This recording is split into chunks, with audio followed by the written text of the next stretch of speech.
গৃহিণীদের আর নববর্ষ বলে কোনো কিছু উৎসব বলে কোনো কিছু থাকে না, কারণ কোনো কিছু যদি উৎসব আসে গৃহিণীদের কাজটা থাকে কিন্তু রান্না বান্না করা, ঘরে কাজ কাম করা।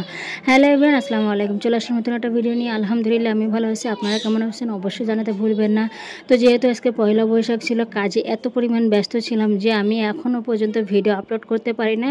কাজ কাম শেষ করে একটু বাইরে গেছিলাম। বাবু যেহেতু আজকে পয়লা বৈশাখ একটা মেলা আছে, আশেপাশে মেলা চলতেছে, বাচ্চা অনেক কান্নাকাটি করতেছিল, তাই ওকে নিয়ে কিন্তু মেলায় চলে গেছিলাম। কারণ কিছু তো করার নেই, বাচ্চার শখ যেহেতু একটু পূরণ করতে হয়, মাঝে মাঝে কিছু জিনিস আমরা মায়েরা কিন্তু বাধ্য হয়ে যায়। যেহেতু আশেপাশে সবাই কিন্তু বাইরে বেড়াতে গেছে, তো বাচ্চাও থাকতে যাচ্ছে না, বাইরে হামধুম চলতেছে। আর আমাদের কিন্তু বাসায় দুপুরবেলা মোটামুটি ভালোই রান্নাবান্না টুকটাক কাজ ছিল, যার কারণে কিন্তু সারাদিন ভিডিওগুলো আজকে ক্যাপচার করতে পারি না। শুধু মাথাটা টেনশন ছিল, আল্লাহ আজকে তো ভিডিও বানাতে পারি না, কীভাবে ভিডিও আপলোড করব। কিন্তু দেখলাম আপনাদের ভাই আজকে বাজারে গেছিলো, ওটার জন্য কিন্তু ও ভিডিওগুলো করে নিয়ে আসছিলো বাইরে গিয়ে। তো আমি বললাম, আমাকেও এসে জিজ্ঞাসা করতেছিল তুমি কি ভিডিও বানিয়েছো? আমি বললাম না, আমি আজকে ফ্রি হতে পারি না, ভিডিও বানাই না, আমি তোমার জন্য ভিডিও বানিয়ে নিয়ে এসে। তো জিনিসটা দেখে কিন্তু অনেকটা ভালো লাগলো, কারণ সে দেখে গেছিলো আমি একটু কাজ করতেছিলাম ব্যস্ত, কোনো প্রকার কিন্তু আমি ভিডিওটা ক্যাপচার করতে পারবো না। সে আমার পরিস্থিতি বুঝে গেছিলো। তো সেহেতু সে যখন বাজারে গেছিলো তখন কিন্তু ভিডিওগুলো আমার জন্য করে নেয়। জিনিসটা দেখে কিন্তু ভালো লাগলো। এমন সহযোগিতা প্রতিটা মেয়ের জীবনে যদি একজন করে থাকে, তাহলে প্রতিটা মেয়ে কিন্তু সফলতা পেতে খুব তাড়াতাড়ি এগিয়ে যাবে সফলতার রাস্তায়। প্রতিটা মেয়ের জীবনে দেখবেন তার পিছিয়ে একজন না একজন সফলতার মানুষ থাকে। সেই সফলতার মানুষগুলো অনেক মেয়েরা ভুলে যায়, অনেকে ভুলে যায় না।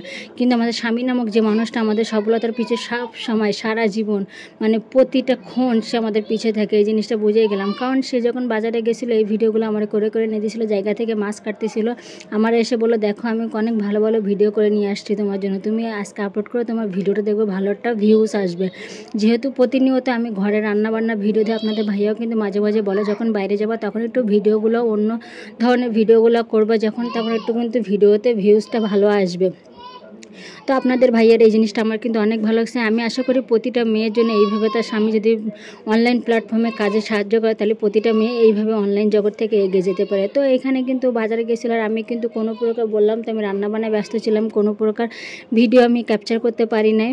তো এইখানে দেখলাম ও বাজারঘাট ভালোই করে নিয়ে আসছিল, সবজি টবজি করে নিয়ে আসার পরে আমি রান্নাবান্না শেষ করে বিকালের দিকে একটু বিছানার দিকে গেছিলাম। তখনই বাবু কিন্তু ঘুম দিয়ে উঠে জিদ করতেছিল মেলায় যাবে, বাইরে যাবে, কারণ আশেপাশে সমস্ত বাচ্চারা মেলায় যাচ্ছিলো এবং খেলনা কিনে নিয়ে আসছিলো, যেটা দেখে আমার বাচ্চাও কিন্তু কান্নাকাটি করতেছিল। যেহেতু বাচ্চাদের মন কিছু তো করার নাই।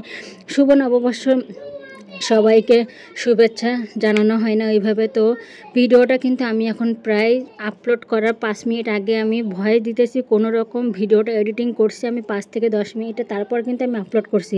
তো আজকে যদি আমার ভিডিওতে কোনো ভুল ত্রুটি থেকে থাকে অবশ্যই কমেন্ট করে জানিয়ে দিবেন। আর হ্যাঁ, ফেসবুকে যারা কাজ করতেছেন তারা অবশ্যই ধৈর্য ধরে কাজ করেন। আমার পেজে কিন্তু আমি যে বিগত কত বছর ধরে কাজ করতেছি, আমি ধৈর্য ধরে কাজ করতেছি, কিন্তু এই পেজটা যেহেতু আমার শখের ছিল তাই কিন্তু আমার এখনও সমস্যা হচ্ছে না। যদি আমার পেজটা আমি ইনকামের উদ্দেশ্যে কাজ করতাম তাহলে কিন্তু এতদিন হয়তো আমি এই ফেসবুক প্ল্যাটফর্ম থেকে চলে যেতাম, কারণ আমার পেজটা অনেকটা শখের, যার কারণে আমি চাইলেও মন চায় মাঝে মাঝে বাদ দিয়ে দেবো, কিন্তু শখের পেজে থাকার কারণে কিন্তু আমি বাদ দিতে পারি না। তা আমার মতন যারা শখের পেজ চালায় তারা কিন্তু ভবিষ্যতে একটা সময় এসে ইনকাম করতে পারে এবং ধৈর্য ধরে কাজ করতে পারেন। যেমন আমার ধৈর্য, আমার পেজে কিন্তু প্রচুর পরিমাণ 2 দিন পর পর ডাউন হয়, কী জন্য হয় আমি জানি না, তারপরেও কিন্তু আমি একদিনও কাজ করা বন্ধ করি না। তাই যারা আপনারা নতুন আসেন অবশ্যই একটা না কাজ করেন। মেলা থেকে বাসা আসার পরে কিন্তু দেখেন বৃষ্টি হচ্ছিল, কিছু কিছু জায়গায় ঢাকাতে বৃষ্টি ছিল, ও বৃষ্টি ছিল, বৃষ্টিতে ভিজতেছিল, প্রচুর বৃষ্টি ছিল, পরিবেশটা একটু ঠান্ডা হয়ে গেল। তো ভিডিওটা ভালো লাগলে অবশ্যই লাইক কমেন্ট শেয়ার করে পাশে দেখবেন। আল্লাহ হাফেজ সবাই, নববর্ষের সবাইকে শুভেচ্ছা।